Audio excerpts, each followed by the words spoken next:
after it.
Garrison said they take another 100 of me pitch spots. Those whites will think twice before attacking us again.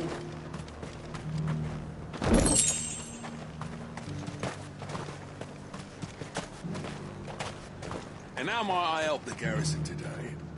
Well, what have you got?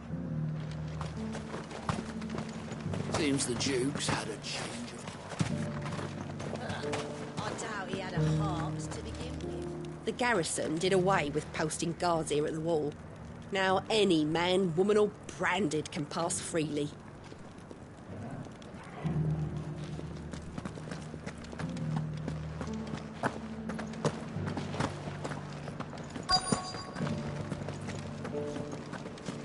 Looks like you've got a thirst. We can remedy that. Can you now? But enough talk.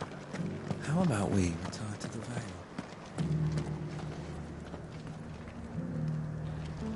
That armor looks positively stifling. The garrison may have kept the whites from the wolves, but who was it that kept these cobbles swept? Me.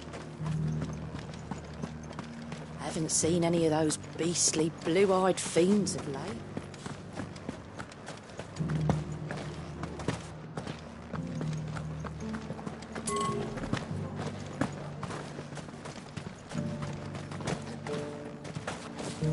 be careful. I will.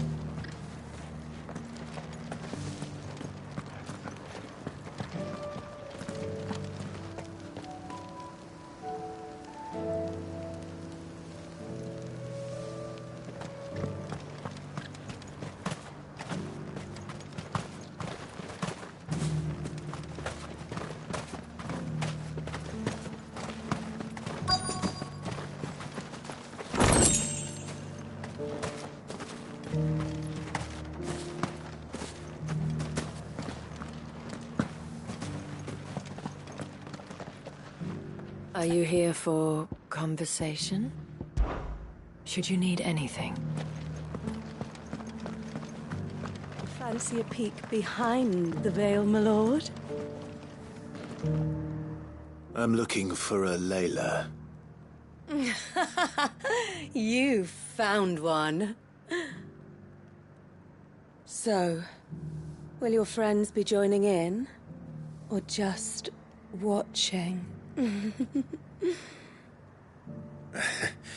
We're not here for your services. We simply want to talk. What you do with your time is up to you. The price is still the same.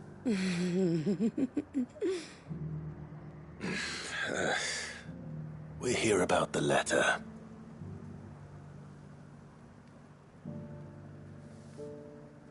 Oh. Sorry. I suppose you'll be wanting to know who wrote it then. Among other things. Look, I'm just the messenger here. There's only so much I can tell you. Specifically? A location, north of town, on the shore of Isle of Feist Bay. There you'll find a tent and the woman who can answer your questions. And that's all? Nothing else? Actually, one thing. There's more than flowers in the meadows these days. So keep that sword of yours to hand.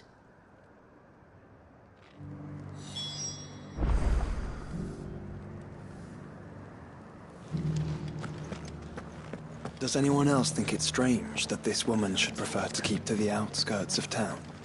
What if she realizes the value of the information she's party to? Looks like you've got... And the danger it puts her in. Remedy that. Can you now?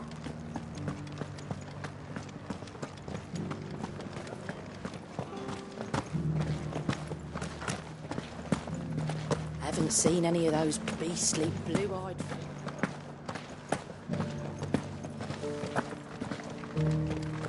Do be careful.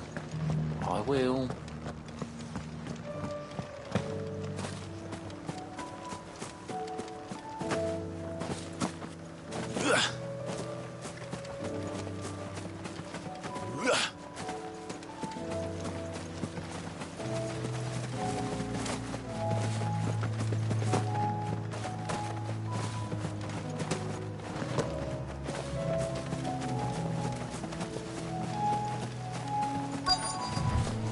The tent is where Layla said it would be.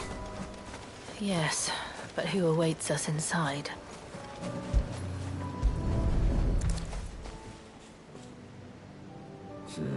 It's empty. Why am I not surprised?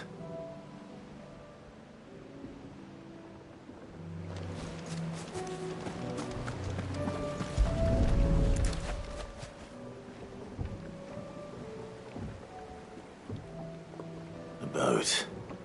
No prizes for guessing who that belongs to.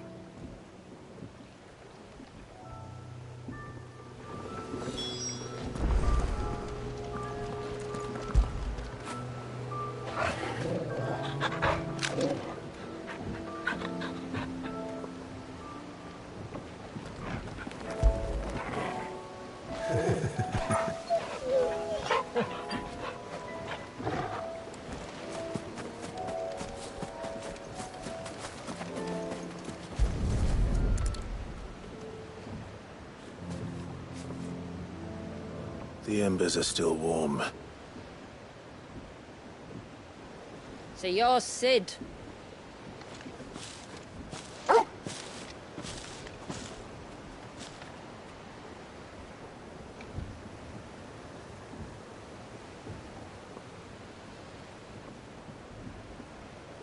I suppose I must be.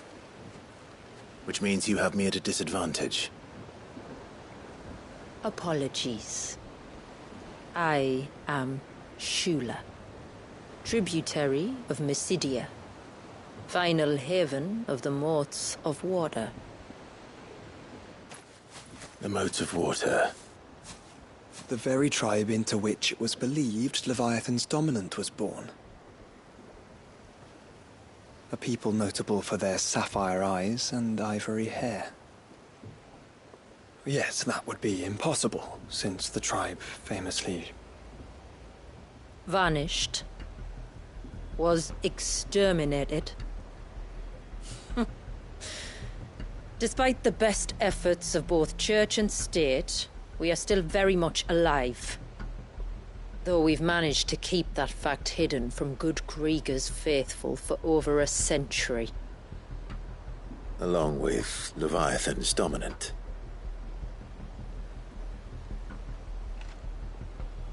That wave out there. What do you know of it? The Surge. Only that it's been there a long time. Since the fall of Drake's Eye almost a century ago. Some claim the two are connected, but none can speak with any certainty. So in other words, you know nothing. Not that I'll hold it against you.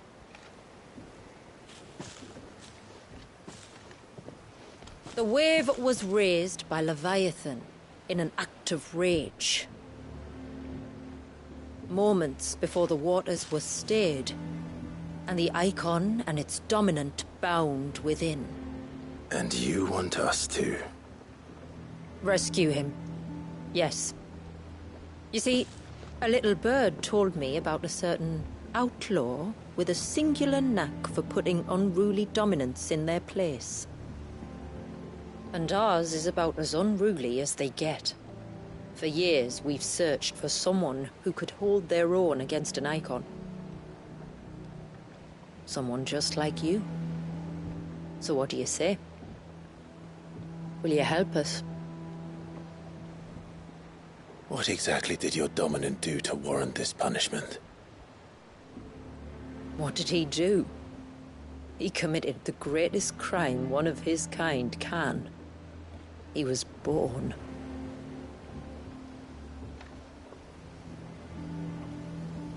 But he deserves a better fate than the one my people forced upon him. He deserves to be free. As do we all. Very well. Far-fetched though your tale may seem, something tells me you speak in earnest. So we will do what we can for your dominant. But first, you will tell us everything you know about him and the means of his imprisonment. I can do better than that. I can show you. Care to take a trip across the bay? My people await you there. Lead the way.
right. You might want to hold on to something.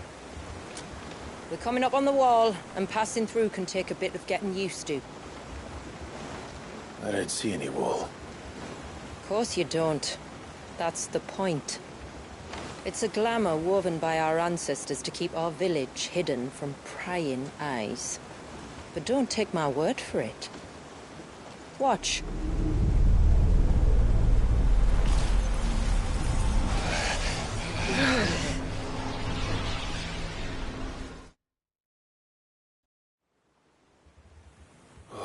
That was worse than a slug of Bacchus wine. Clive, the sky. It's blue, but how is that possible? You do know what a glamour is, don't you? Ours just happens to work both ways, and a good thing too. I wouldn't fancy staring at those sickly clouds every day.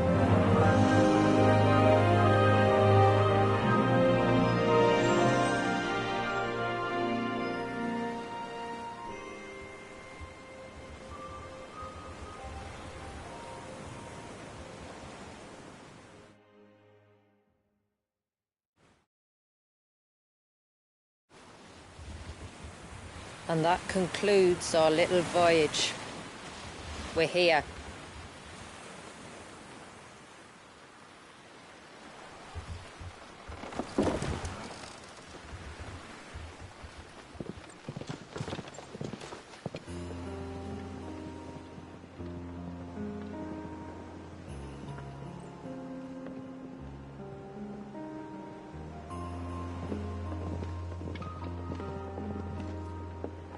It's a long slog to the village, and a hard one. I hope you're up for a climb.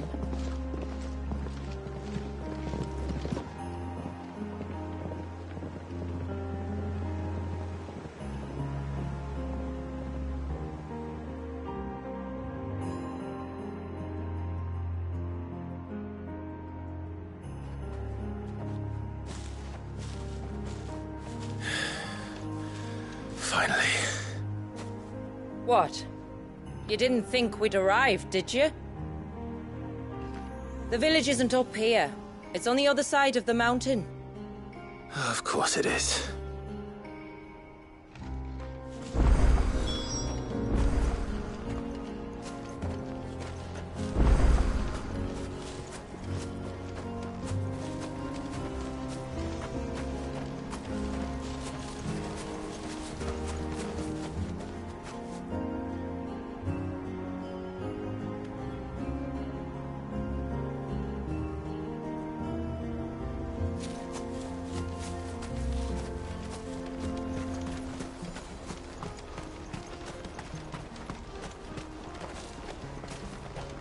Watch yourself, Sid. This path can be treacherous. If not for the sheer drop, then for the beasts who prowl it. Thank you for the warning. And please, call me Clive. Sid is an alias. You will be pleased to learn, Lady Shula, that I have no such aliases. Is that so, Lord Margrace? It's all the same to me.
wondering when they'd pick up our scent.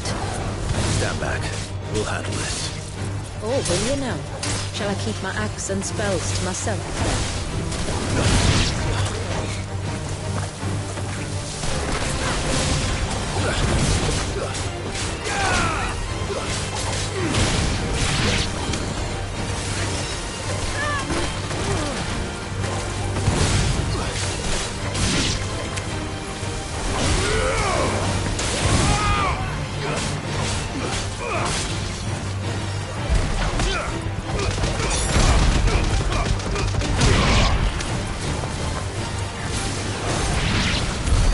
Earlier you mentioned spells, yet I see you carry no crystals.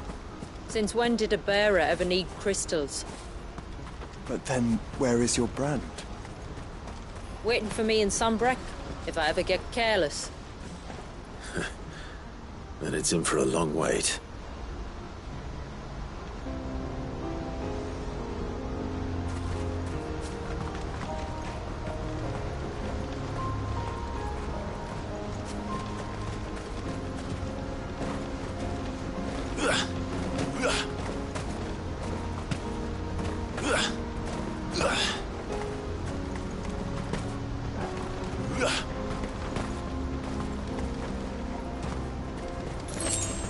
Caution, brother.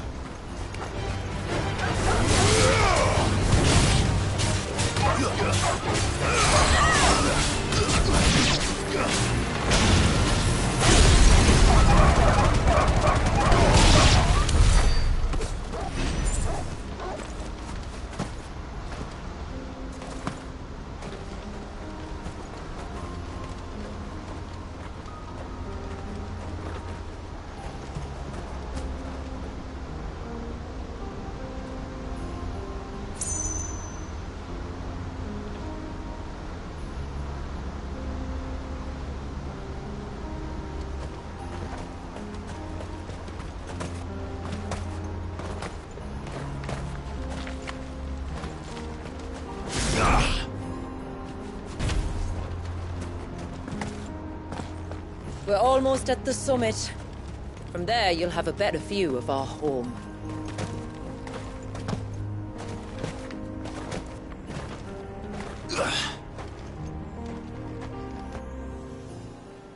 Few have ever set eyes on what I'm about to show you.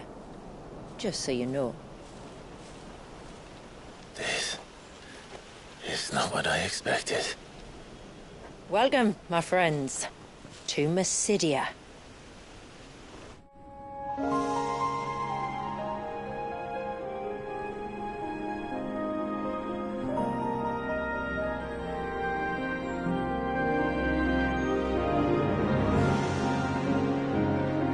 It's been a long time since I saw the North looking so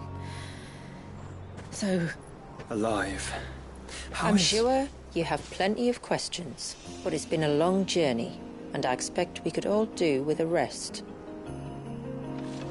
Our humble village is only a short way from here, if you'd care to accompany me. Let's get ourselves in front of a fire, and I'll tell you everything you need to know.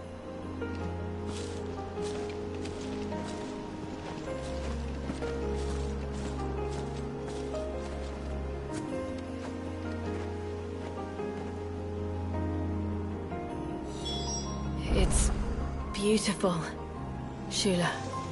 And we aim to keep it that way.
Are those stones glowing?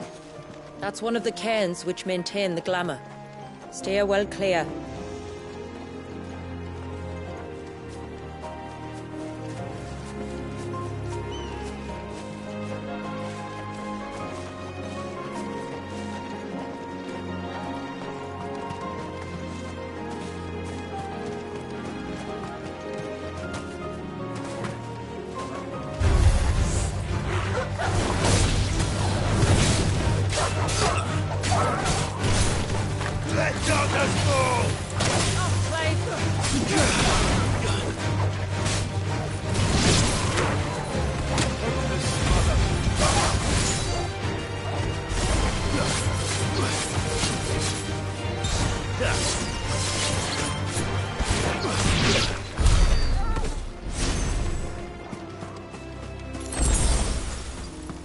If the surge was an act of rage...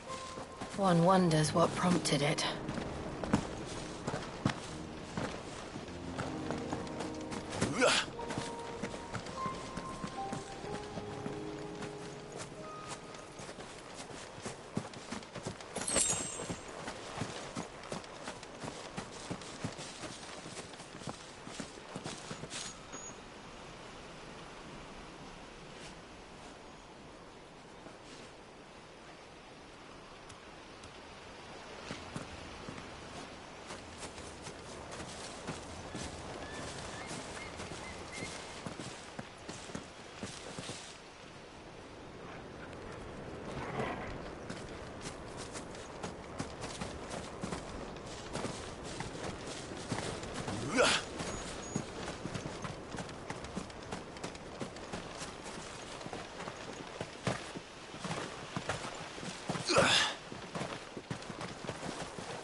Fetch!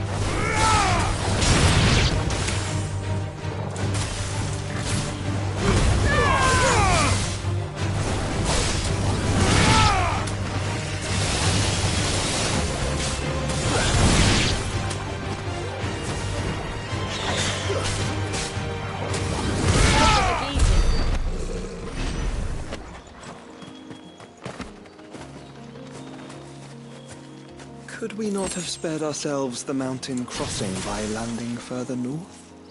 In clear view of the bay?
On evening tides. Does morning's light return? Open the gates! The tributary is home!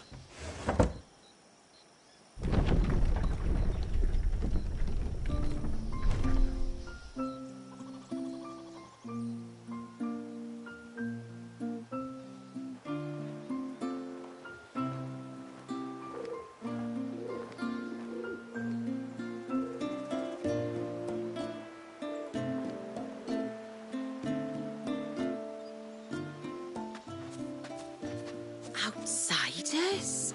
Well, I never. Look at the size of that dog.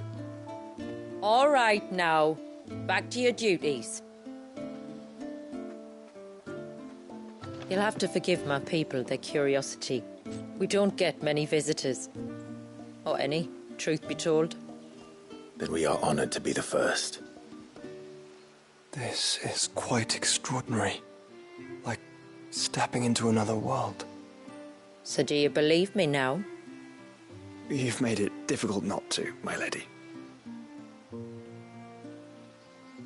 But how did your people chance to settle here in the north? Unless I am much mistaken, the moats of water long called the coasts of southern Ash their home.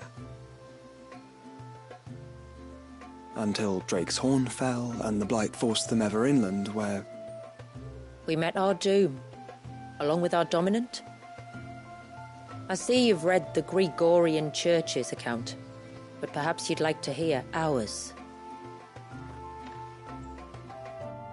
That building over there is the Witten Hall. It's where my people gather to discuss matters of import. We can speak more inside, once the place is ready to receive you. It shouldn't take long, but you're welcome to explore the village while I see to things. Thank you. We'll do just that.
Back again? Allow me to educate you. I have the details here.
Very good.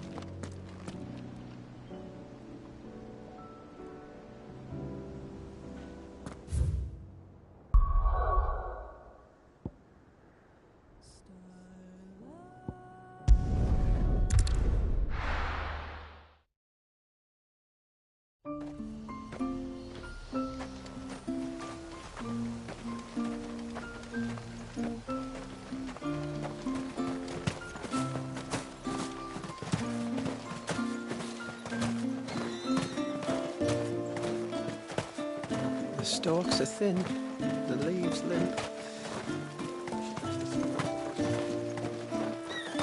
I give you my grain. You give me your eggs.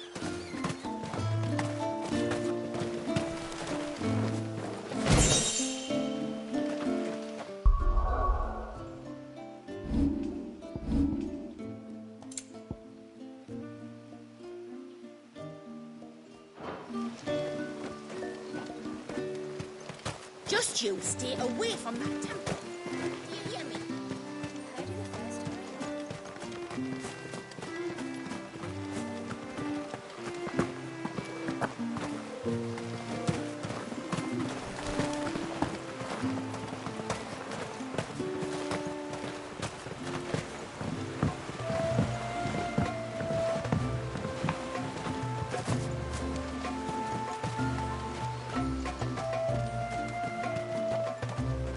Welcome to Haven. The tributary awaits you within the Witten Hall. The poor things are as pale as... Please, Grandad. Let us know the story.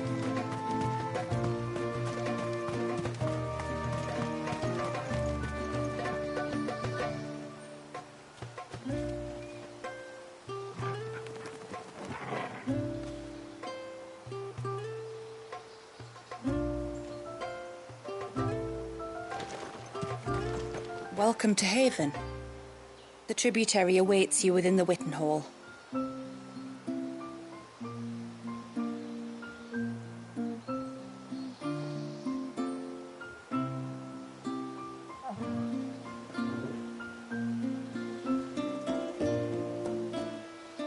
Welcome to Haven.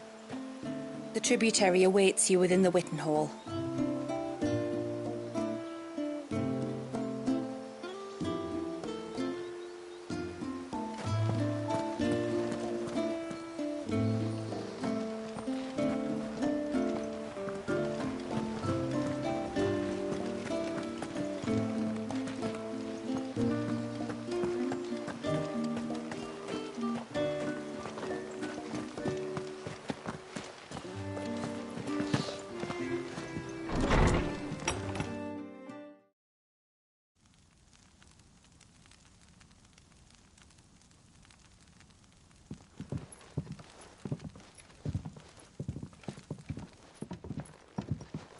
So what do you think of our little haven in the woods?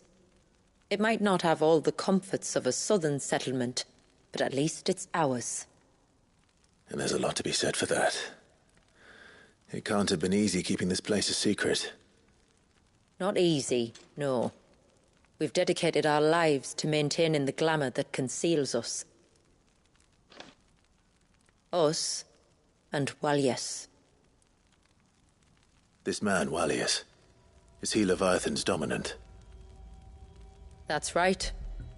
Though he's no man, Walyas is still a baby. A baby? Forgive me, but you said that the Dominant and his icon were bound inside the Surge almost a century ago. That would surely make him older still. It would, if he'd been allowed to age. But the spell robbed the poor bairn of even that. I'm sorry? Walyas was the son of my great-grandfather. Leviathan awoke within him almost immediately. But instead of allowing the lad to live out his life as a valued member of the community, my ancestors sought to put his power to other uses. Sadly for them, the Icons sensed their treachery and summoned a wave so large it would have swallowed the entire village if my ancestors hadn't stopped him. Then it is not the surge that binds the child, but time itself. Yes. Forgive me. I'm still not sure I understand. I'm not surprised. It isn't the easiest thing to explain. Which is why it might be better if I took you to see him. Show you exactly what he has to endure. That is why we came. Then let us be off. There's a road that leads north from the village. It'll take us right into the surge.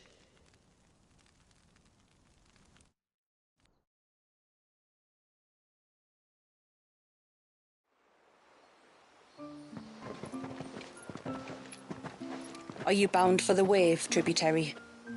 We are, Delina. Have you spread the word about our guests?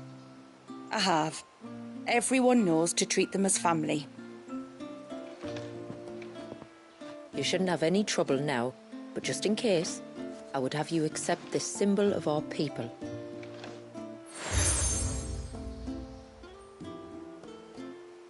That's very kind. I look forward to meeting the family. The feeling's mutual. Should the tributary be indisposed, feel free to ask me any questions you might have regarding the village, and I'll do my best to answer. Thank you. We will. Then I bid you good tide.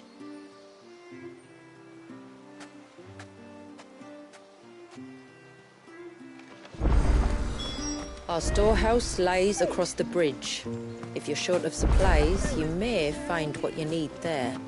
Though we will have to ask you for recompense, poor as we are.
Oh, I'll have her hide when she gets back. Oh, sorry. I was leagues away. How can I help you? If you're after something from the storehouse, it's actually my wife you'll want to talk to. She will have to charge you for the goods, though. Not that we'd fleece you or anything. It's just, you know, needs must. I understand. Saying that, She might not be able to get anything down for you for a bit. Ah, right. She's got her hands full with the inventory, you see. It should have been my daughter's job, really, but the willful little Rills decided to make herself scarce. Ah, the heavens only know where that girl's got to. If you'd like me to keep an eye out for her. Oh, no. I couldn't ask that of an outsider. Could I? You wouldn't mind?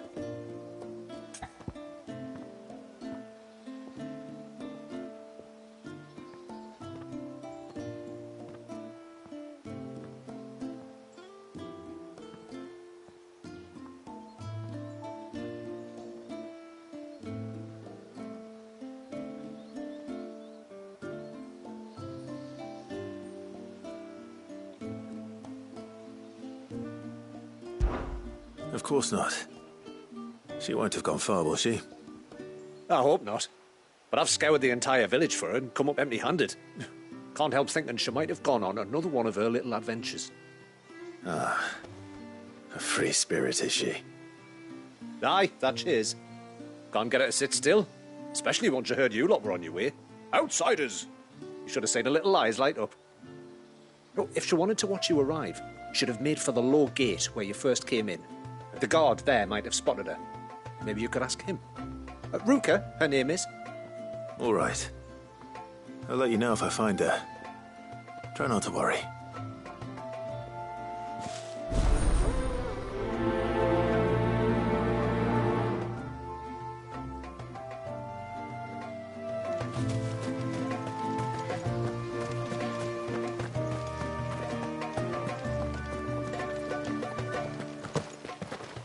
I'm not arguing.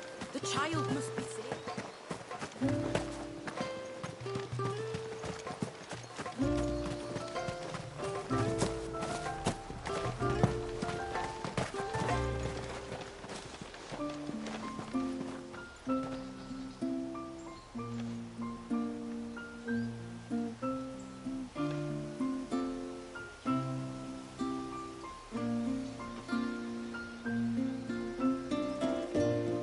Excuse me. You haven't seen the storekeeper's daughter, have you? Little Ruka? I have, as it happens. She went out through the gate not long ago. Out of the village? Alone? Aye, she does it all the time. There's a path off to the left which leads down to the river. Nice little spot, that. It's safe as you like. The beasts of the mountain don't dare come so close to the village. That's where she'll be. Go and have a look if you don't believe me. I will.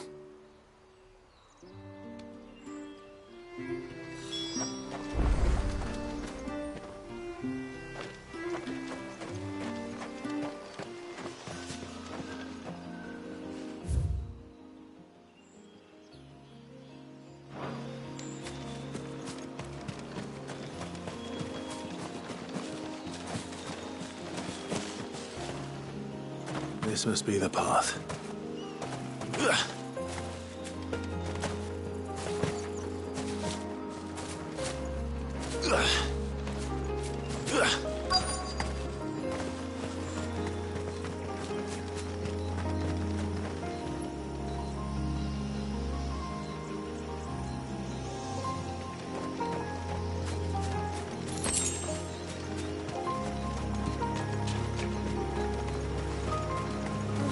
Not here either.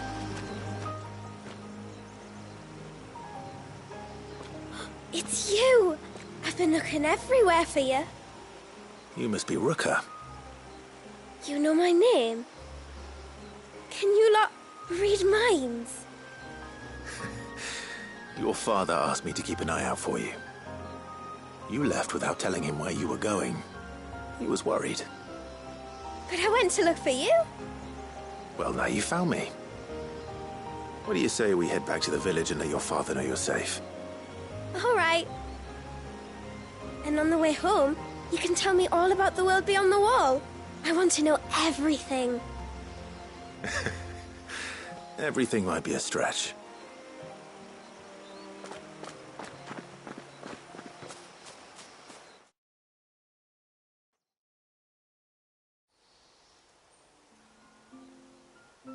Thank you for bringing her home. And sorry for the trouble. Oh, no. It was a pleasure. Daddy, did you know that there are villages 10 times as big as Haven in the outside world? 10 times! Cities, they call them. And in these cities, they have great big walls and towers and castles. Oh, to think I was worried. You can tell me all about the outside world later, Sweet Pea. Now go and help your mum with the stores. All right.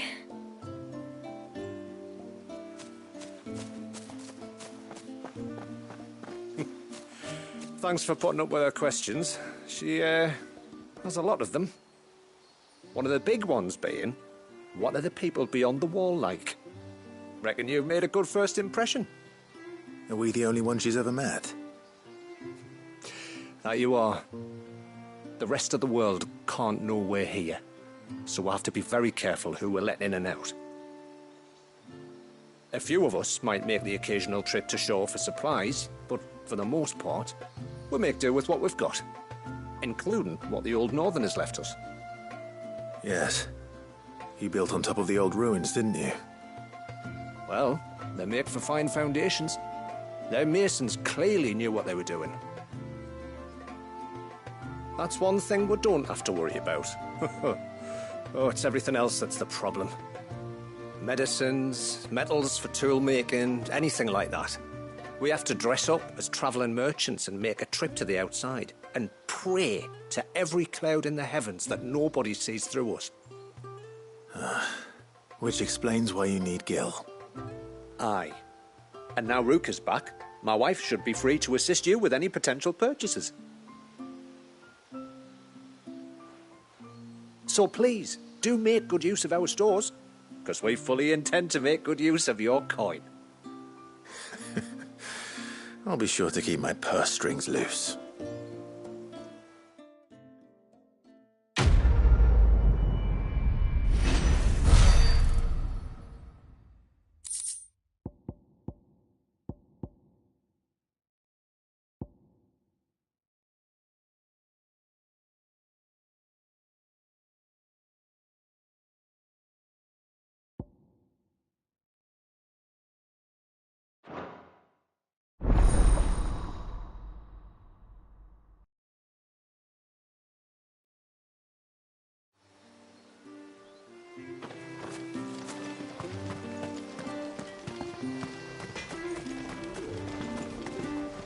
If you want something from the forge, you'll have to wait your turn. Got my hands full as it is.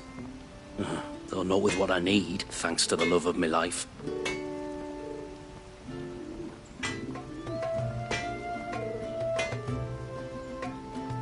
If you want something from the forge, you'll have to wait your turn. Got my hands full as it is. Though not with what I need, thanks to the love of my life.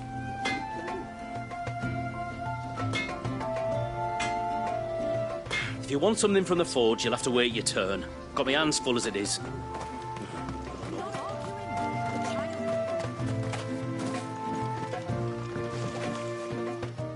Thanks for bringing me daughter back. I don't grudge her looking for adventure, but she's got to pull her weight like the rest of us. Anyway, now we've got the inventory done, I can attend to my own tasks, like seeing to our visitors' needs. So, what's the route you wanted? When you've decided what you want, just let me know.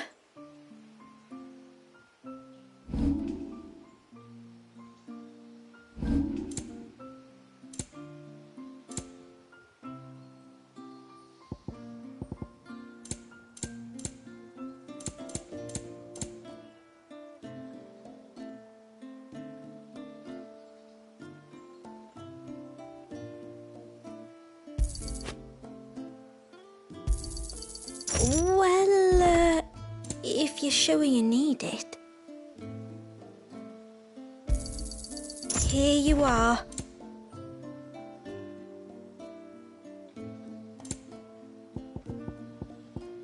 I'll be here.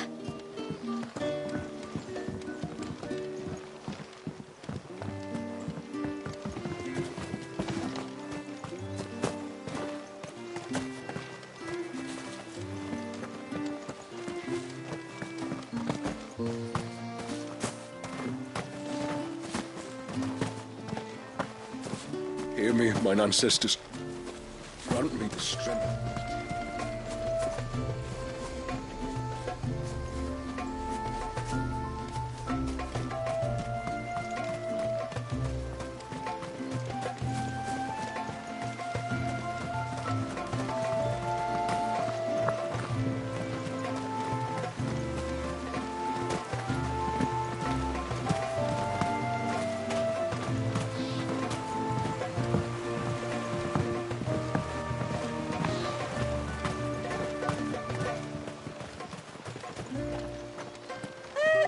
Sid?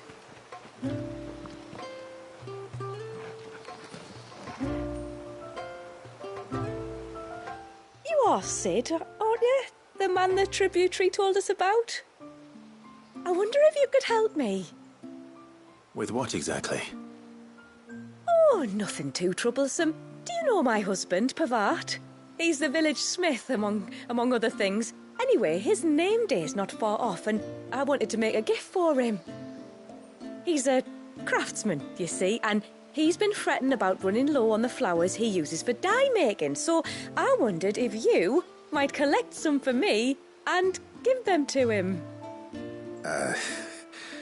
Would this gift not be better coming from you?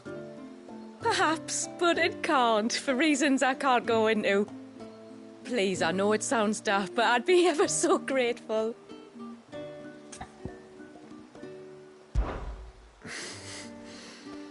Fine. Which flowers does your husband need? The sweet little blue ones that grow around the fount. Elder's blessings, they're called. We use them to dye our fabrics so we always feel close to water like they are. You don't need to go to the trouble of picking them yourself, though. Just speak to the field hands and ask them to share their harvest with you. 2 basketfuls should be enough for my husband to be getting on with. 2 basketfuls it is.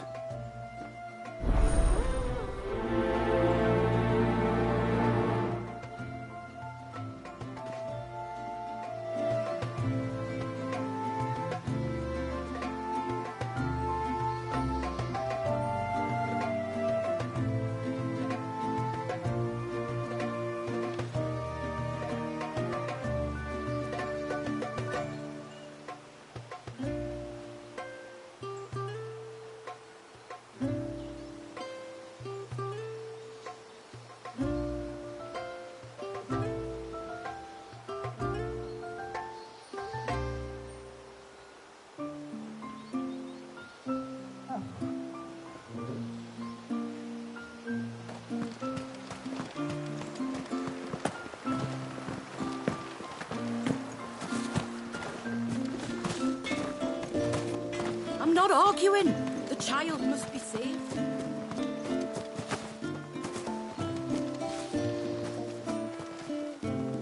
Excuse me.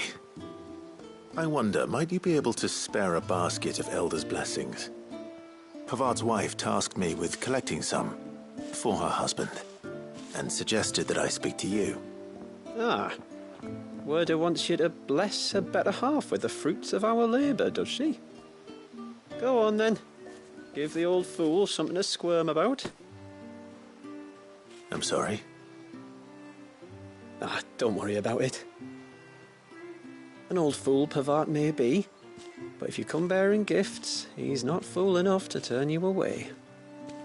I'm glad to hear it. Thank you.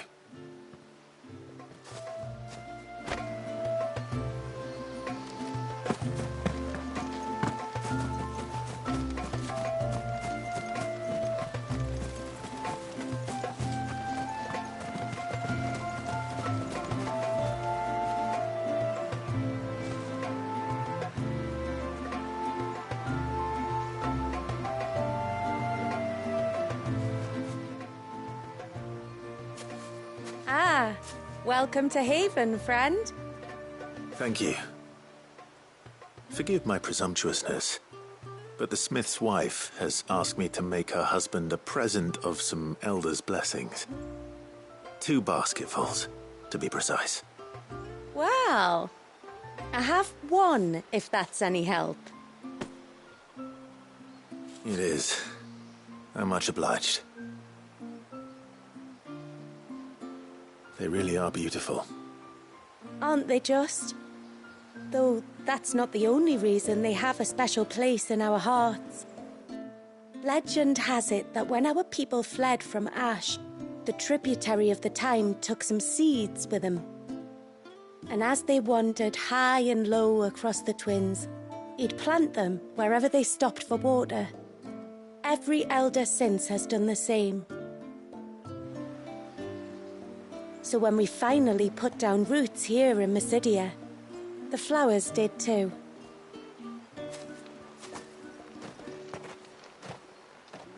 Well, that's 2 basketfuls. Time to visit Pavat.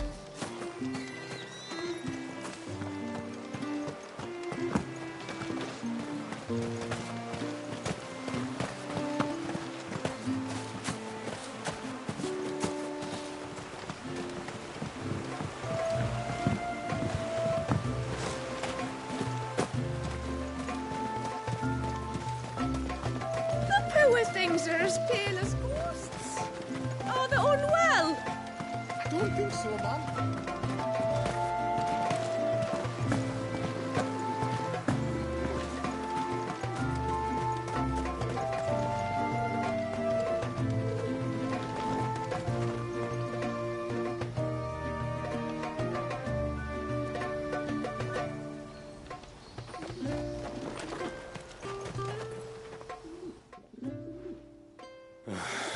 What do you want? Your wife asked me to bring you these flowers.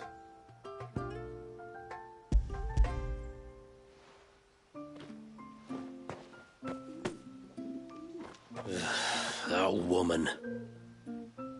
Come out. I know you're there. Who? Me?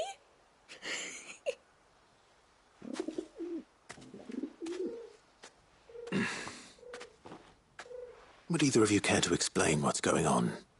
I'm sorry. I didn't mean to deceive you. It's just, my husband can be a bit standoffish at times, and I thought this might be a good way for the two of you to get acquainted.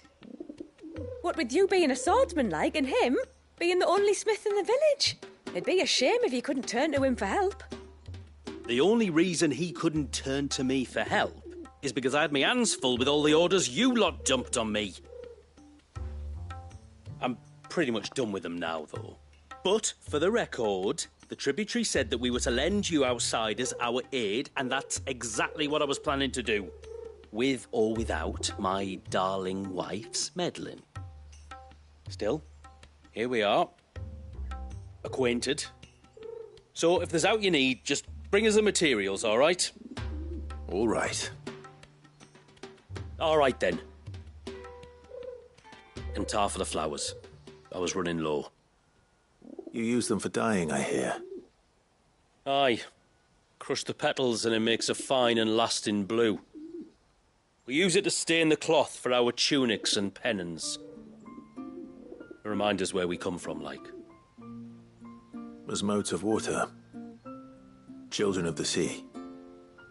That's right. The pattern, too, was left by our ancestors. The Ceaseless Rill, it's called. It symbolises the river of our tribe, with the strength of Leviathan running through it. And no matter how that river has ebbed and flowed, changed its course, the flowers have always been with us, growing on our banks. I should get back to work. If you need something crafting, let me know. I will. It was a pleasure to meet you. Wasn't it just?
Hear me, mine ancestors.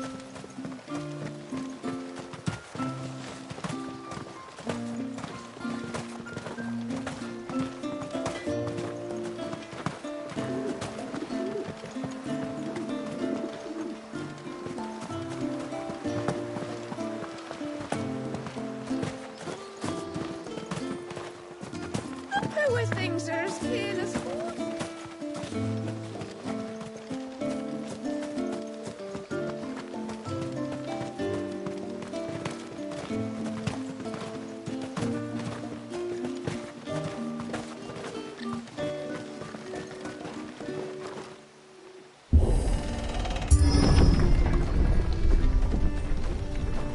There's a pair of ships just up ahead. Ships? But are we not still leagues from the shore?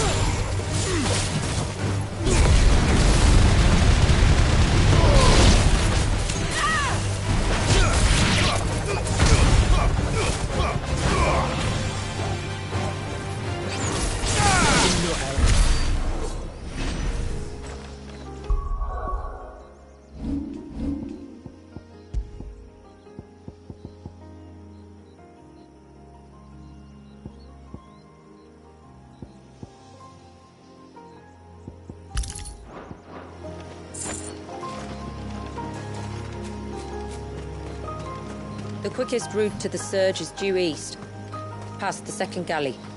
Shula, how did these ships come to be here? What do you imagine happens when an icon of water gets angry? Really, brother, did you have to ask?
Tonberries.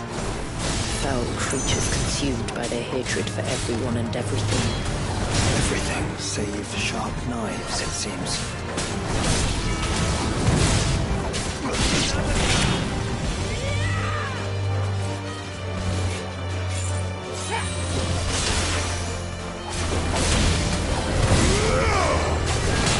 Too slow.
I can smell the sea. It's not far now.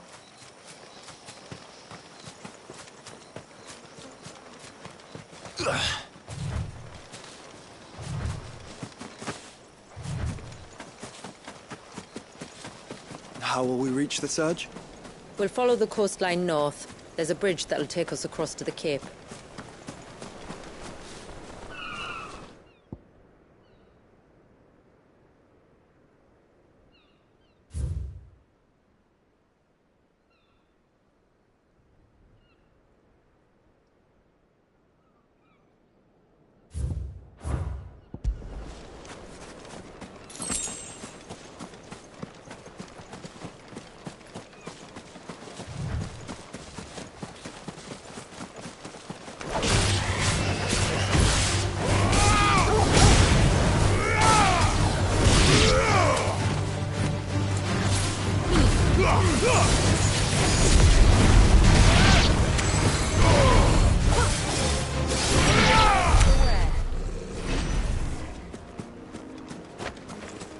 Might I inquire about the Ray of Light? It's what prevents the surge from being reclaimed by the sea. And Dwalius by his people.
You said before that the child is bound within the surge. But you've yet to tell us how we're meant to reach him. I trust we won't have to hold our breath. No. The surge wraps around the cape without engulfing it. If we continue to its tip, there is a path down to the seabed. And the wave's origin. All right. It won't be the first dominant we've met at the bottom of the ocean.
It's not much further now. The path seems well kept. Do you and the villagers often come this way? Only me. Once every new moon without fail. It is my duty both as village elder and Walyus's descendant. But surely no one blames you for what happened. Why should you bear the responsibility alone? You misunderstand. I do it because I want to. To show him that he isn't alone, and that there are still some of us who would see an end to his suffering. Suffering you will soon witness with your own eyes.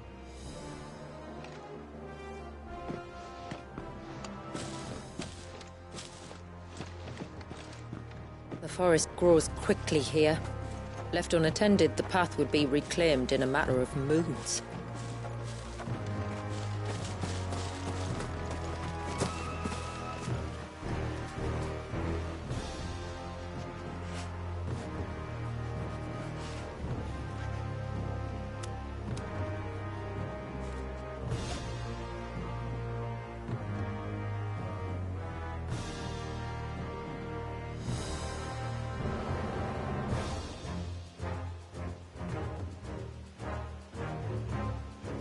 This way, Clive.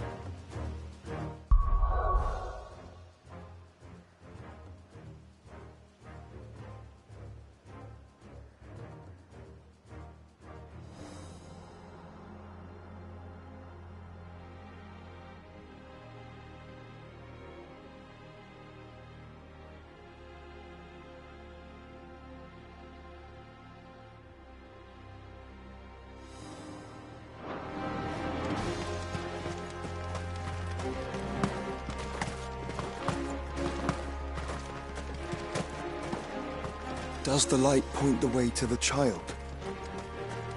It does indeed.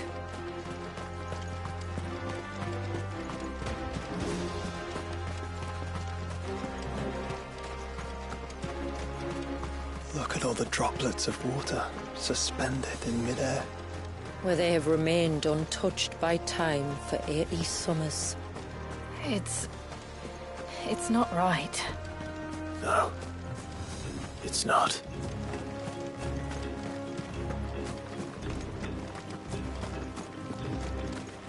There. Up ahead.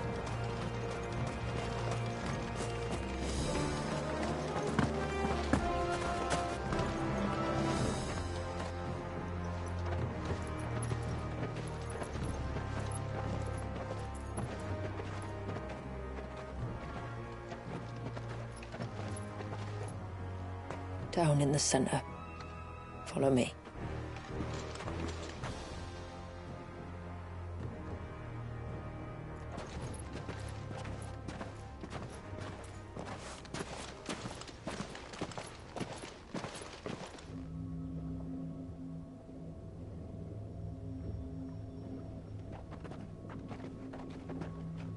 He's still primed. I'll never forget my first priming. The fear. And I was old enough to understand what was happening. One can only imagine how this poor child felt. He is the victim of an unforgivable sin. Committed by people who saw him as nothing but a means to an end. He must be so frightened. Then I'll ease his burden. You don't mean? I'm not going to hurt him. Contrary to the tales, I don't go around killing dominants for no reason. What if I told you there was a way to remove Walyus's icon? I tell you, you were a madman. It's hard to believe, I know. But it can be done. Though, it isn't without its risks. Part of the icon remains no matter what. So, it might still come to violence. I don't know. It depends on the dominant. I've seen things end well, And I've seen things spiral out of control. But I do know one thing. If we turn our backs on this child, there will be no end to his suffering. And I think that a worse fate than the alternative. Don't you?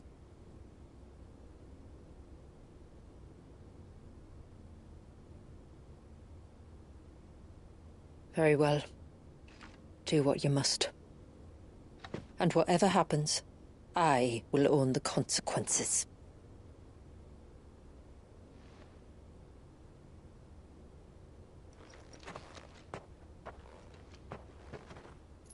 Don't be afraid, little one. Let me bear the weight.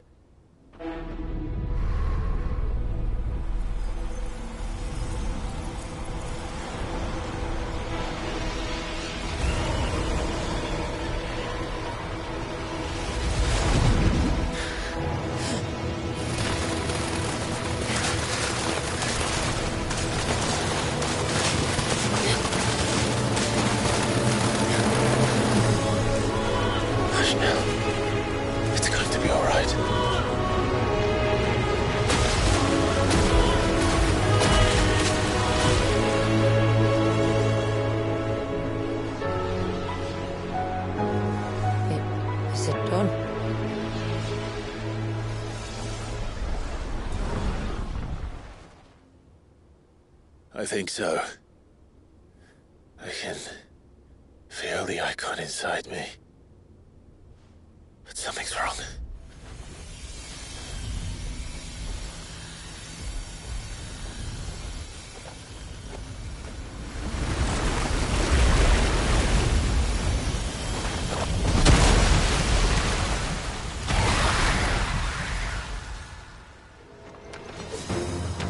He wasn't just afraid. He was angry. All right. Let's see what you've given me.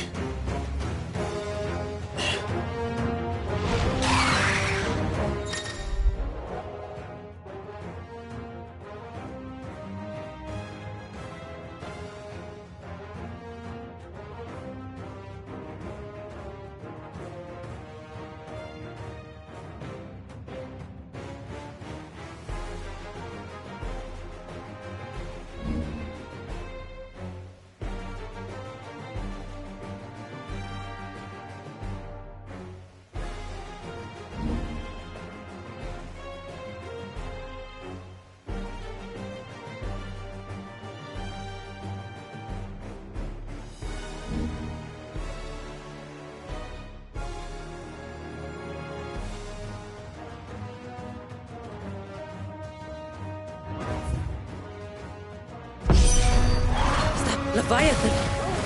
No, just an eggy. But a formidable adversary nonetheless.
Is everyone all right? He seems calmer now. You said Walius was frozen in time. But he knew we were here. How? I don't know. He's never reacted to anything or anyone. Until now. The child has been bound for nigh on a century. If he has been conscious from the first, we must remove the seal at once. It's not that simple. I wish it were, but... there's more to this tale. It would be better if I explained back at the village. I see. Then let's return before it gets dark.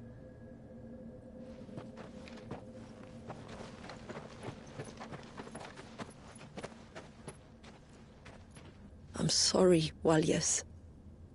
I will make this right.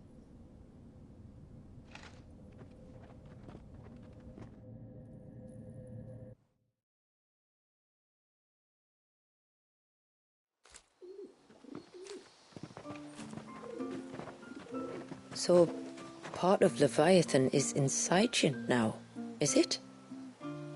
Does it hurt? No. Not anymore, anyway. Good. Because I still have need of your strength. If you want to know the rest, we should head to the Witten Hall. Of course.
The broom is your warhammer.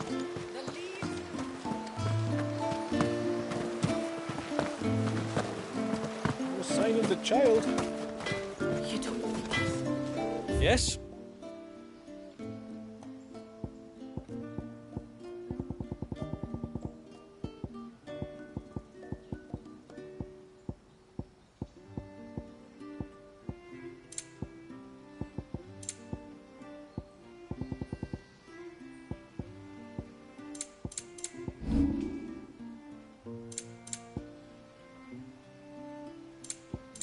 A good tide to you.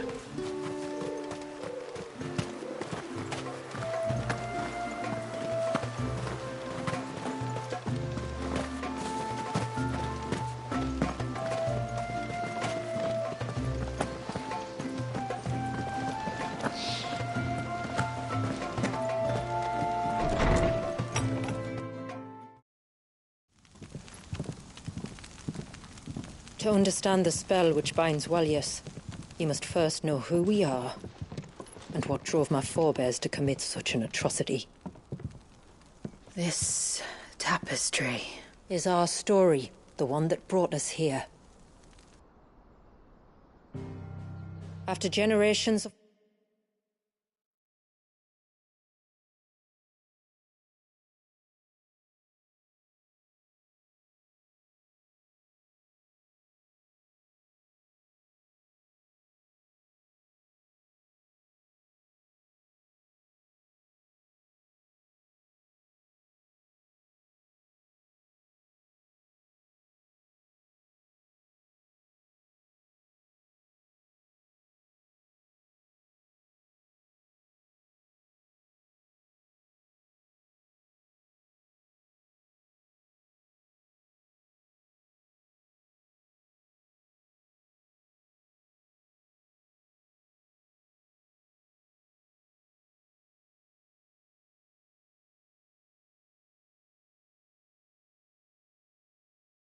wandering, my people sought refuge in northeastern Storm, some 170 years ago. But in exchange for our safety, the Gregorian Church demanded we renounce our faith and branded us heretics when we could not. To be exterminated, as a lesson to others. And so was it chronicled in the imperial histories, for anything less would have made the Church seem weak. Yet a handful survived. The few who did fled north and west, and in doing so discovered two things that would forever shape our fates. The first was an old legend, revealing how to make your very own mother crystal. I've heard that one before. Yes, yet it gave them new hope, however false. Our ancestors convinced themselves that they could recreate the divine if they could only find a strong enough heart. A living being capable of channeling torrents of ether. And the heavens provided. A dominant. Well, yes. They'd stumbled across a nostrum in an ancient ruin, which they believed could provoke a sudden outpouring of a creature's ether. They meant to enrage his icon. Leviathan would have destroyed everything, had our people not made their second important discovery. A means to stop time itself. Where did they find that? The Northerners had no such magics, or they would have used them. When our ancestors first arrived, the land was uninhabited, save for an old witch who lived on the highest peak. Her body had been consumed by the curse, a cruel payment for her long years of service to the Northern Thanes. So desperate were they to prevent the fall of Drake's Eye, they'd forced her to devise a spell to stop time. But Drake's Eye did fall. It did. When she finally perfected the necessary magics, it was already too late. As punishment for her failure, the Thanes exiled her to this forsaken place to live out the few days she had left. Knowing her suffering, our ancestors cared for her as best they could, and in return, she gifted them her spell. That even though she should die, her legacy might live on.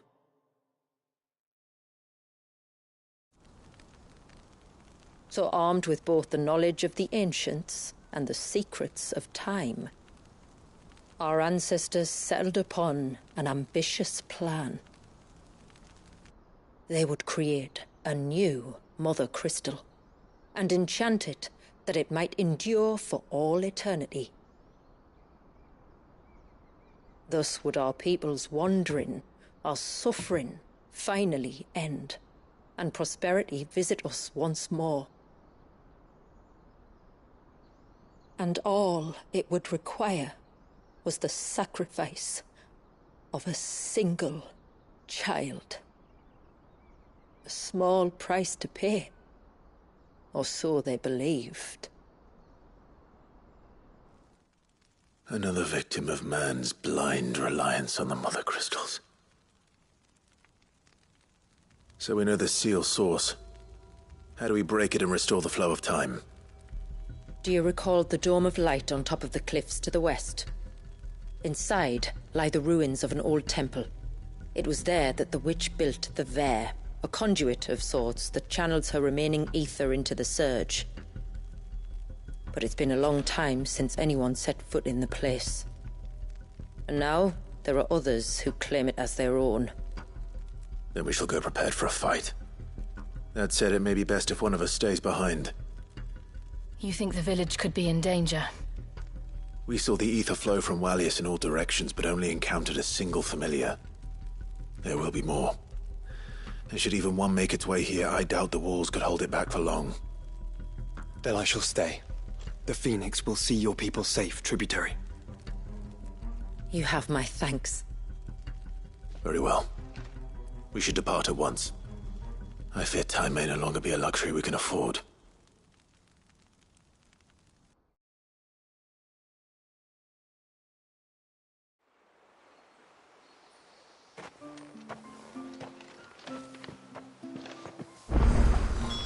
The Vare is not easy to find. We must first head north, and then west, deeper into the forest. No sign of the child. You don't think he's... I can't go on like this. Don't say that. You don't want to get yourself worked up again.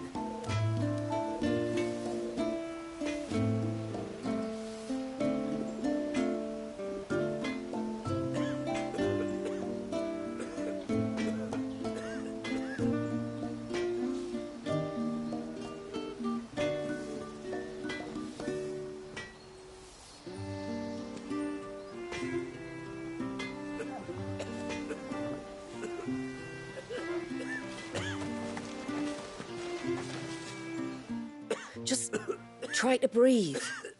That's it. Is everything all right? Ah, you're the outsider. I'm Fannet, healer by trade. And this is Talor, one of my patients. He took ill not long after you arrived. Nothing too serious, I hope. I hope so too, but... But? This affliction, it's like nothing I've ever seen before. He complains of feeling chilled to the bone, but there's no fever to go with it. And my most powerful antalgic hasn't done a thing to ease the pain in his chest. I'm starting to wonder if his condition might require a different kind of treatment altogether. Shula said that you were here to help us. You couldn't help me, could you?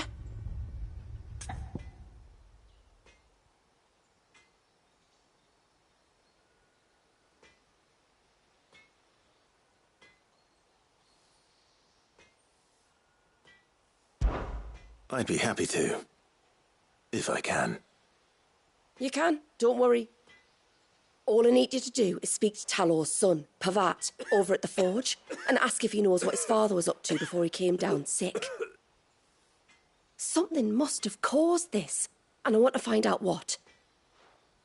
The trouble is, Talor's too weak to speak, and I can't leave his side for long.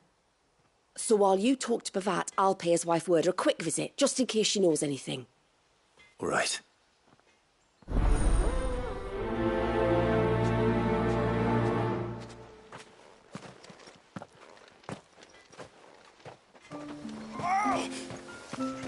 Leave me be. Let me go. One moment, Talor was as fit as a cart chockable. Bastard things. Tore the face right. Oh, I never should have let him go alone. Ty, take me, what am I gonna do? You've got to help me. Shula said you were a force to be reckoned with. Are you?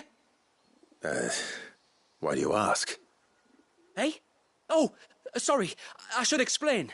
My name's Kitav. I'm worried about a friend of mine. He went into the forest and he hasn't come back. Would you help me find him?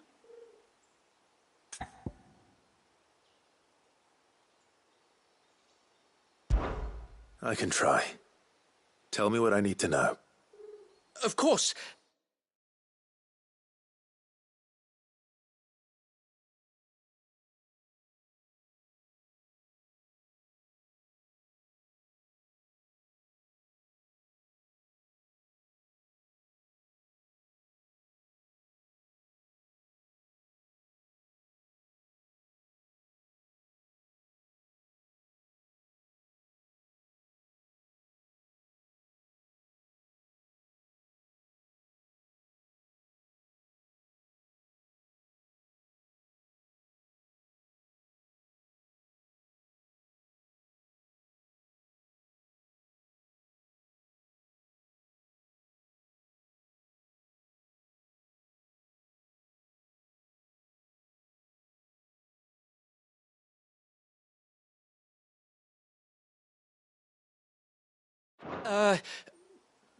You know about the glamour our ancestors cast to keep this place hidden, right? Shula told us about it, yes. Right, so you know the cairns we use to maintain the spell? Well, it's me and my friend's job to maintain them. If it weren't for the likes of us, it would have faded years ago. So your friend went into the forest to visit one of these cairns? Aye, that's right. He said he was going down to Father's Fell.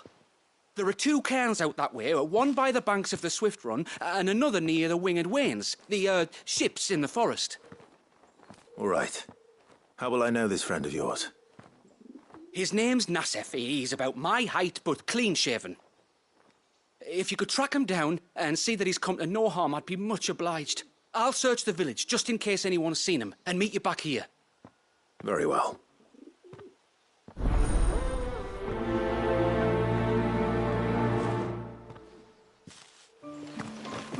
One cairn by the ships, another by the river.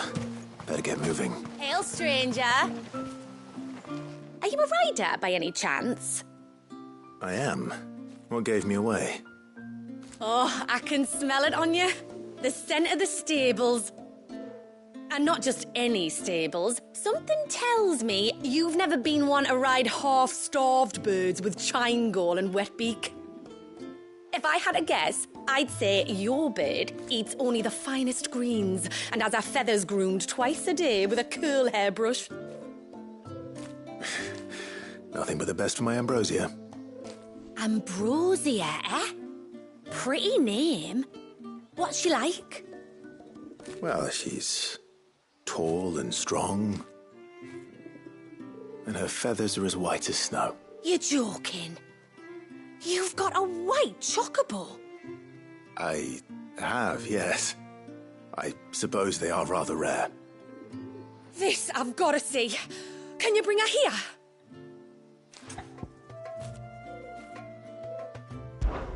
I would if I could, but I doubt Shula's skiff could hold her. Me dad's got a boat. And he's ferried chocobos before. You could get him to bring her. It'd be perfect timing and all. He's preparing for a trip beyond the wall as we speak. I'm sure he'd help you if you asked. He would. Well, I don't suppose it would hurt to have Ambrosia around. All right then. Where could I find your father? He'll be in the storehouse on the other side of the brook. Tell him Manda sent you.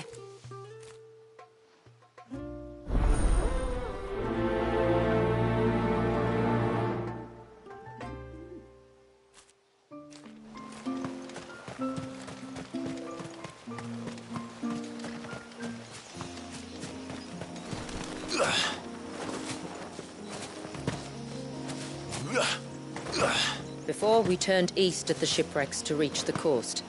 Now we must head in the opposite direction. Left it is, then.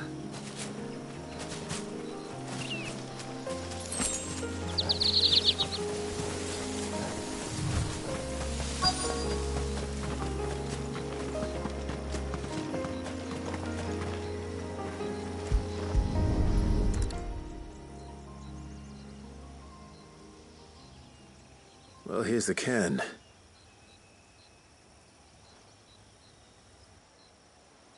But no sign of Nassef. To the riverbank, then.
O ceaseless rill, guide thy bounty.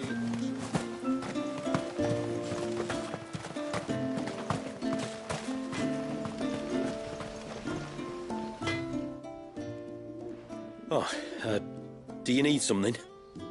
I do, though not from the forge. Fannet asked me to speak with you.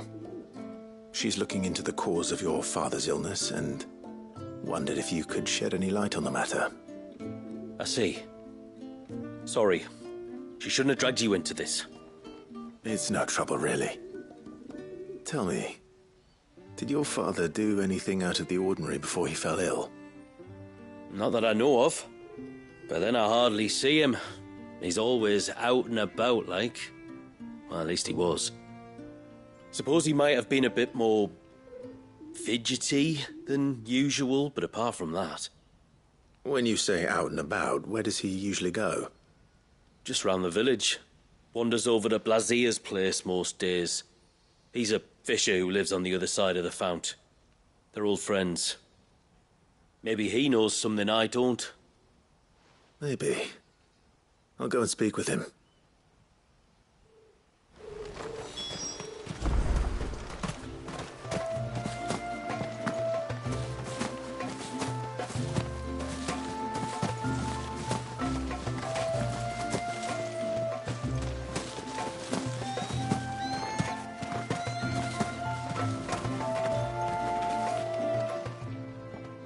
Greetings, stranger. What can I do for you? Your name is Blazier, is it not? Pavard tells me you're a friend of his father's, and that the two of you may have spent some time together prior to his illness. His illness? Talor's never been ill a day in his life. I don't know why he'd start now. Oh, Fanny doesn't know either. It was she who asked me to look into his recent behavior on the off chance it might explain how his condition arose. Oh, I suppose there was something that struck me as a bit odd. He kept asking about the woods. Did you see anything strange on your way back from the shore? Are you certain? Do you swear? That kind of thing. I didn't, of course. But he wouldn't let it go. It was like he was expecting something to happen. It was just a matter of when. Not that I know what. But he never told me anyway. Well, that certainly does sound unusual. And it might just be what Fannet is looking for. Thank you. Don't mention it. Oh, and when you say Talor, wish him the best from me, eh? Let's see what the healer makes of this.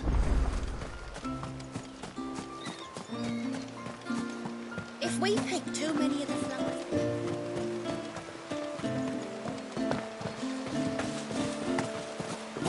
My lord, may I speak with you a moment? There is a matter with which I would beg your aid. Of course, what is it? Please, not so loud. Something serious, then? Yes. I think we might have company. I was passing by the low gate when I saw a figure moving among the trees up on the cloak. At first, I thought it must have been you or your brother, so I didn't say anything, but the more I think about it, the more certain I am that the figure looked familiar. Then you're sure it wasn't one of the other villagers? Positive. I think it was someone from outside the wall who has found his way inside. Of course, it could just be my imagination playing tricks on me. I only caught a fleeting glimpse, and it might have been you or your brother.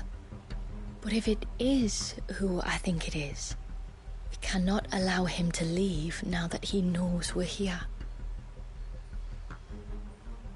Would you go and see? Oh, he won't try to hurt you, believe me. Given what lurks in the forest, the only one likely to get hurt is him. Very well. Whether the man you saw is who you believe him to be or not, we need to know. It may yet be someone else entirely. Someone who means your people, or my people, harm. Perhaps. Just promise me that if you do find someone up there... Don't worry.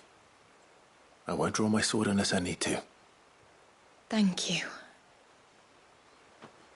Yamila, this man you saw, might he be the customer you told me of? I fear so. The customer? I'll explain later. Come on.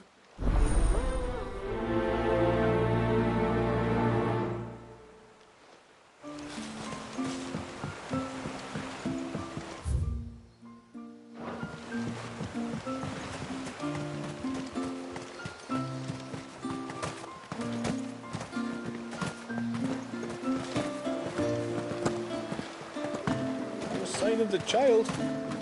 You don't think he's...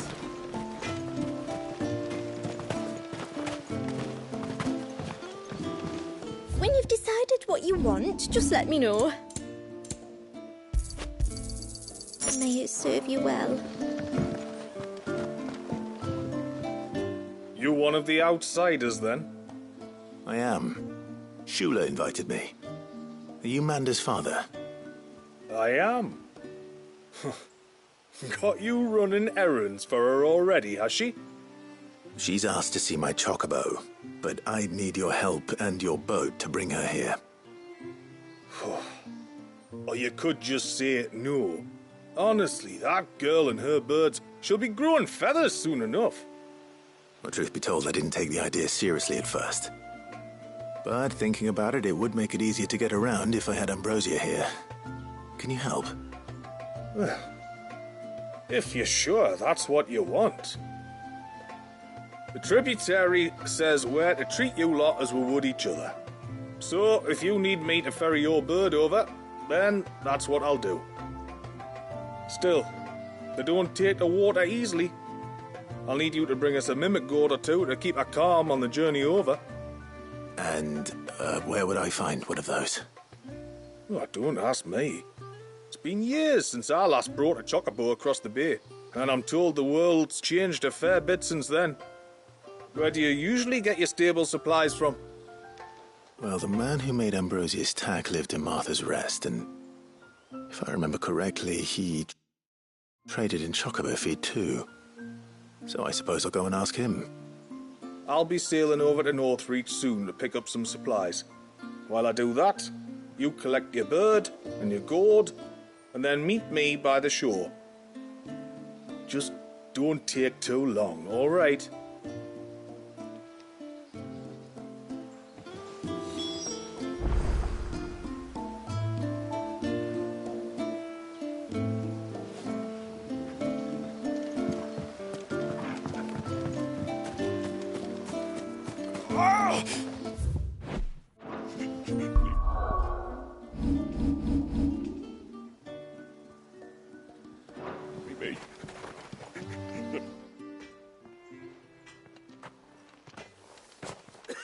I spoke with Werder, but she couldn't tell me anything. Did you have any better luck? Nothing conclusive. But there was one thing. Blazier, the fisherman, told me that Talor had taken a sudden interest in the forest of late. He kept asking him if he'd seen anything unusual there on his way back from the coast, but never let on what exactly he was expecting him to have seen. The forest between here and the coast. Surely not. But then... I can't say for sure. But I think Talor's illness might have some connection to the Tomberries. You may have encountered them during your time here. The small, scaly beastmen. And you think they may have caused Talor's illness? I do. At least in a way. And if I'm right, it's no wonder the treatments I've been trying didn't work. Oh, I know it's a lot to ask, but would you go down into Father's Fell for me? There's an altar there. And if my fears are true, an offering upon it. What is going on here? Please. I'll explain everything when you return, but time flows fast. I beg you. Make haste for Father's Fell and take the offering from the altar. Tlor's life may depend on it. Very well.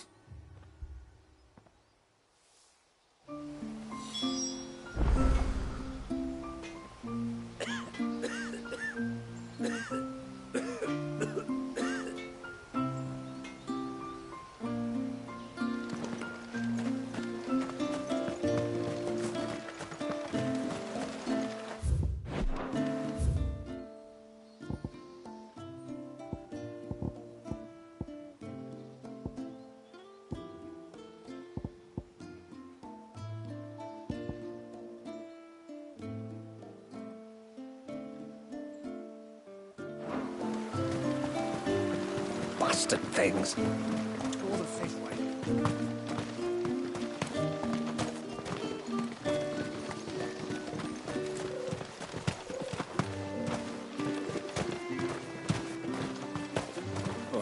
After the fall of our ancestors' mother.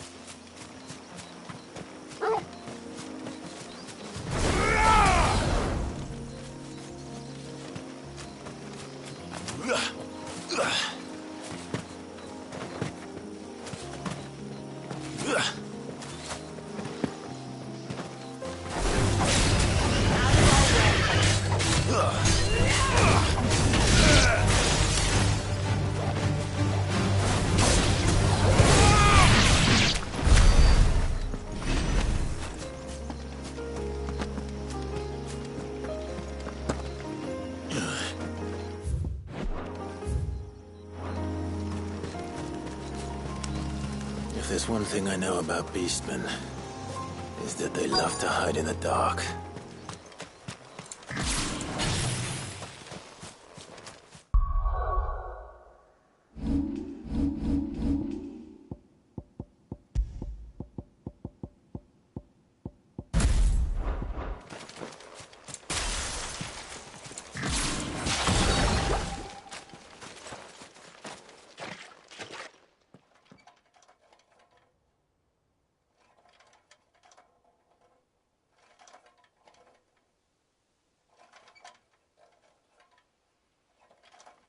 What are they up to? Some sort of ritual.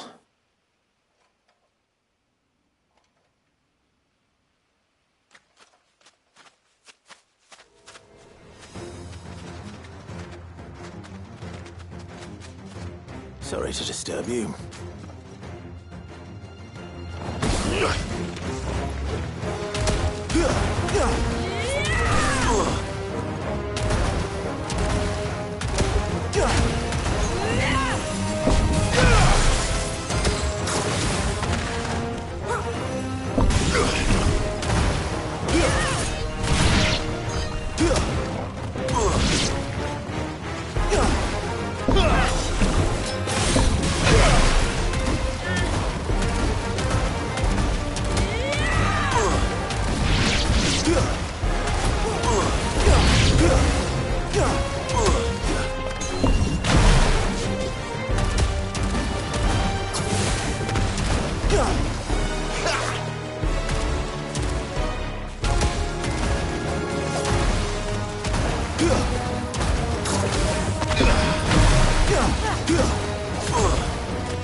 Let's see what's on this altar then.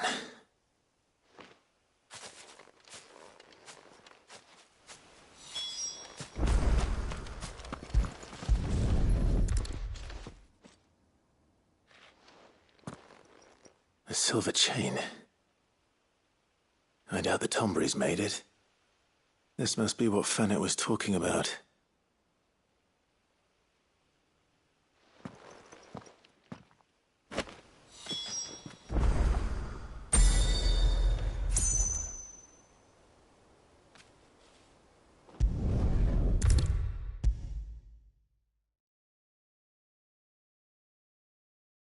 You're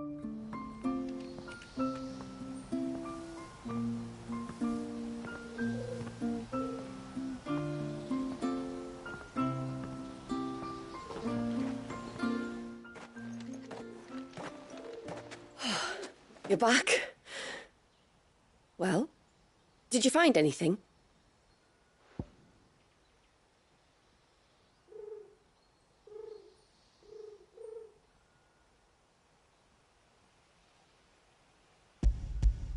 I did.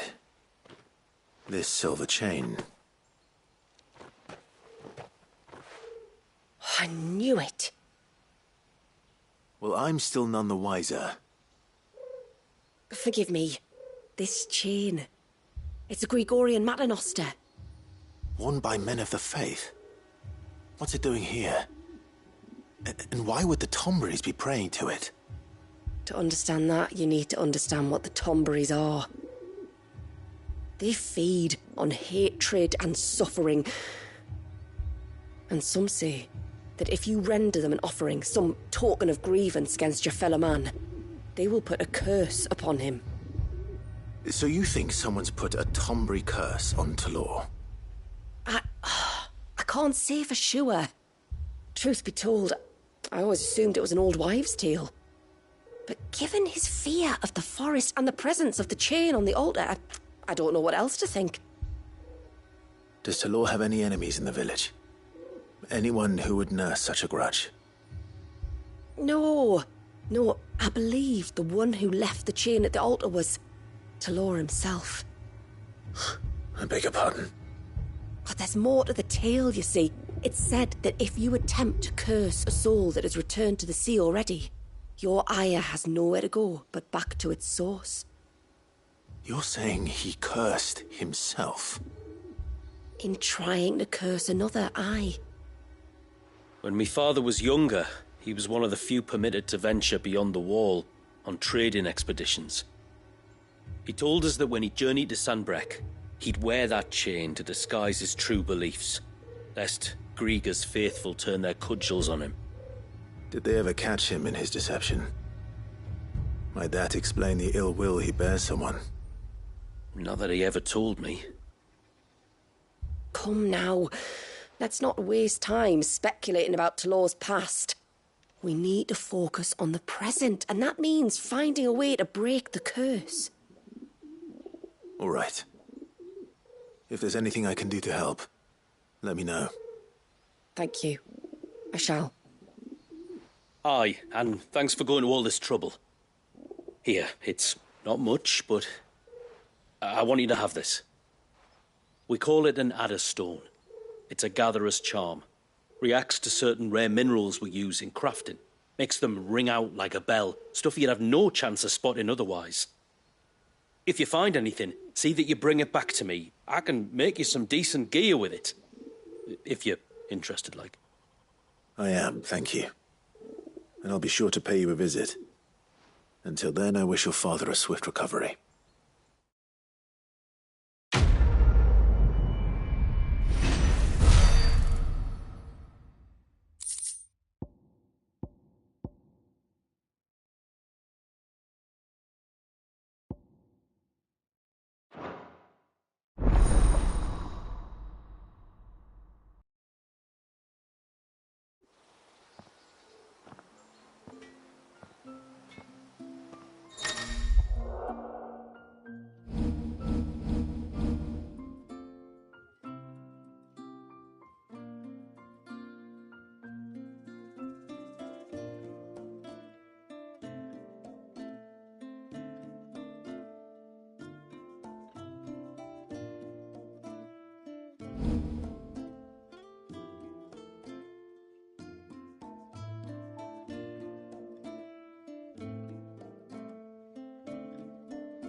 Yes?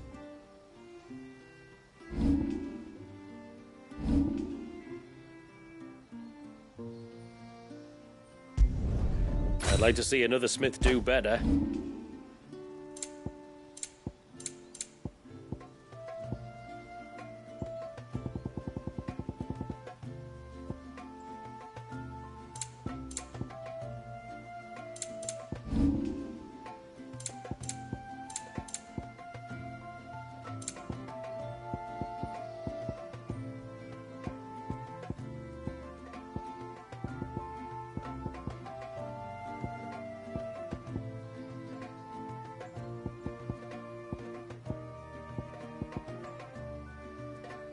Till next time, then.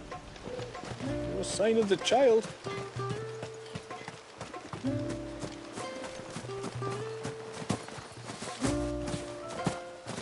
Oh, ceaseless rill, guide thy bounty.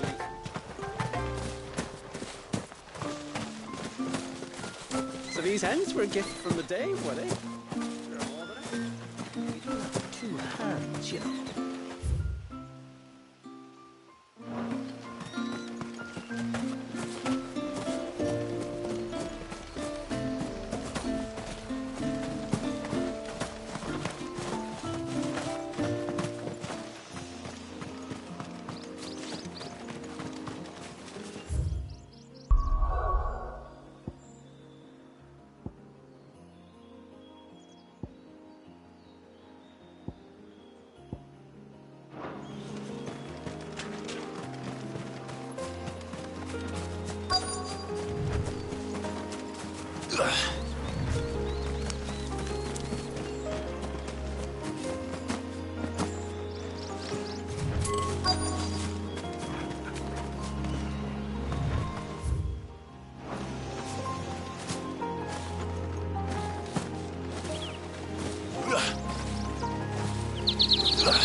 A bottle.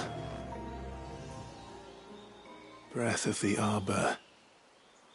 Perfume from Sambrag. Looks expensive, too. Who's there? Stop!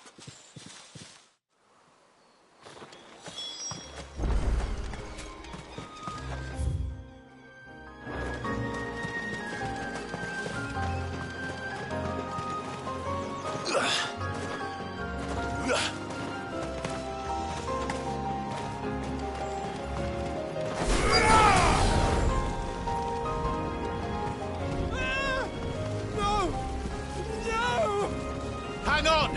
I'm coming!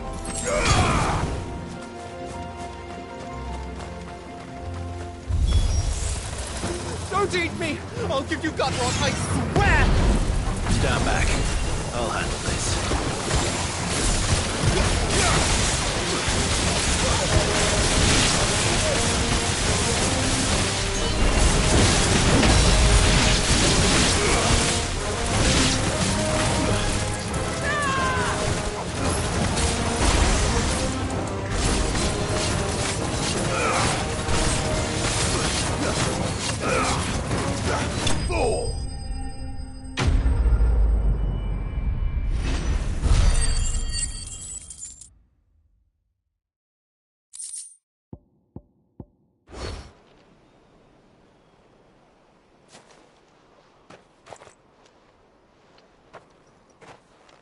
Are you all right? I'm more than all right.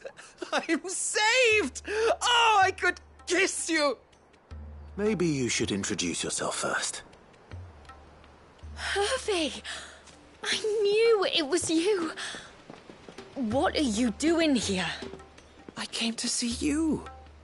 Oh, my little canary, it's been so long. Thank you for saving him and sparing him. Who is he? Hervey, one of many clients from my employment beyond the wall. One of many clients? We spoke every night of our plans together. Whispered songs of love into each other's ears. And then you upped and vanished without so much as a word. I left you a note, didn't I? I told you I was sorry, but that we could never be together. That I could never abandon my family. And I told you not to look for me. How did you even find this place, anyway? The flame of your love was as a beacon in the night that guided me to you. Hervé.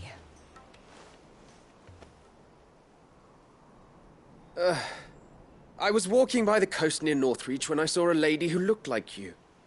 Eyes like the ocean. Hair like the driven snow. The next moment, she and her companions were jumping in a skiff and sailing out towards the wave.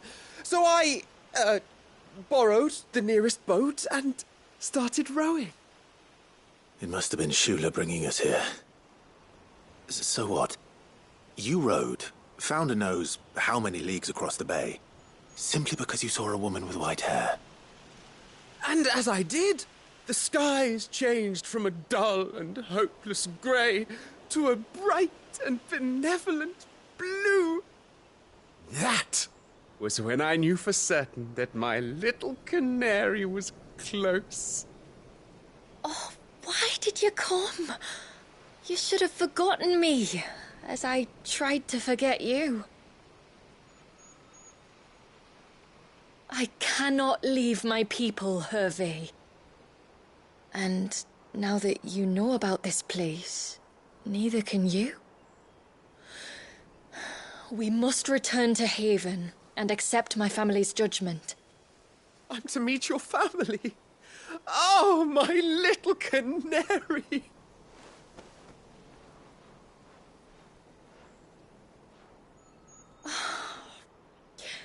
Please, come and see me later. You did as I asked, and you must be rewarded for it. But first, follow me, Hervé. To the end of the world and beyond.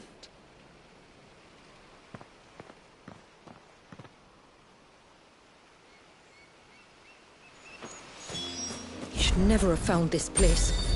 How could I be so careless? Don't blame yourself. I doubt anything could have kept that man away.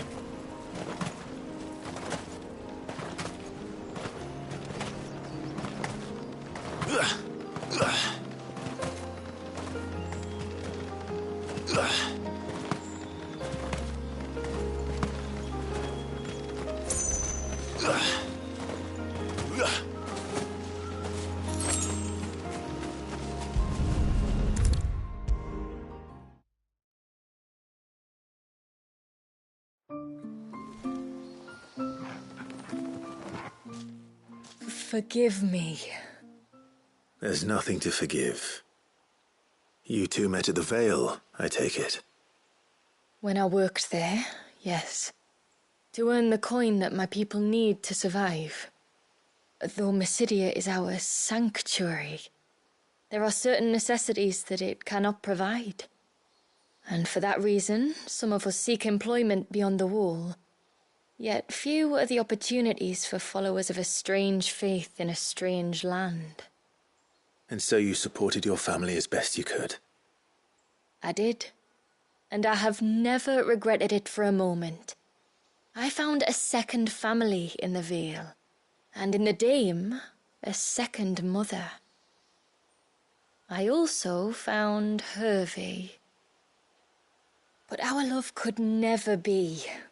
I knew that if I revealed my secret to him, I would be putting my people in danger. But that if I did not, I would be living a lie, unable to return home.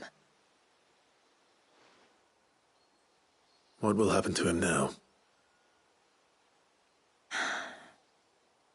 Since our people settled in Mysidia, uninvited visitors have been few and far between.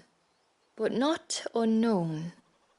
Explorers, survivors of shipwrecks, none lasted long. I see. That was before my time, you understand. I've never had to make a decision like this before. Yamila, Know that I do not blame you for any of this. It was me who decided to make the trip to shore. Me who exposed our secret. This was my mistake, and I shall bear the responsibility. Thank you, Tributary. I only beg you to remember that Hervé means us no ill will. He's just a fool. A fool who loves me.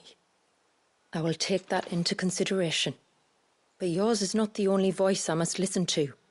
The whole family must be consulted, and it may take time for me to arrive at my decision. I hope you understand. Of course, Tributary. However long it takes.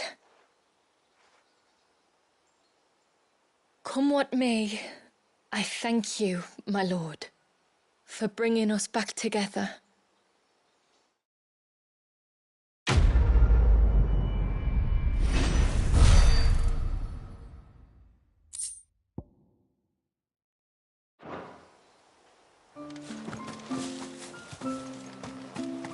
I don't care what happens to me. Now I've found my little canary, I'm not going anywhere.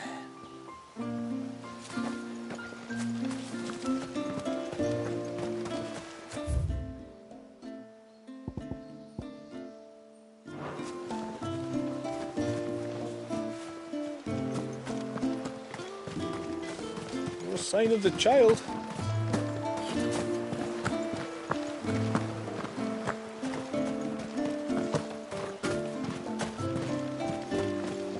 I suspect two dominants can handle whatever it is that awaits you atop that peak. And if not, there's always Lady Shula's battle axe.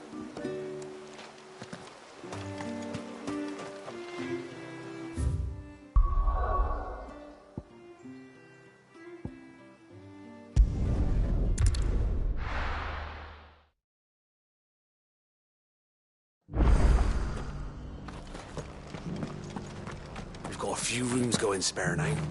You want a bed for the night? Speak to Martha. I remember you. You're the one who saved Whiteheart. How's the old girl doing? She's very well. Thank you. Oh, don't thank me. You're the one who saved her. Anyway, what brings you to the rest today? I was hoping to purchase a mimid gourd. And I thought you might be able to tell me where I could find one. Oh, reckon I could do better than that. Just so happens, I've got a whole carload of the blasted things. Not a buyer in sight. Really? Aye, you'd be doing me a favour taking a few off my hands before they turn to mush. But just be on the lookout for wild birds, eh? Don't want them chasing after you like they did me. I will. And thank you. Oh, you're very welcome. Any friend of Whiteheart is a friend of mine. And in times like these, friends have got to stick together. We certainly do. Northreach, then. Wouldn't want to keep Mander's father waiting.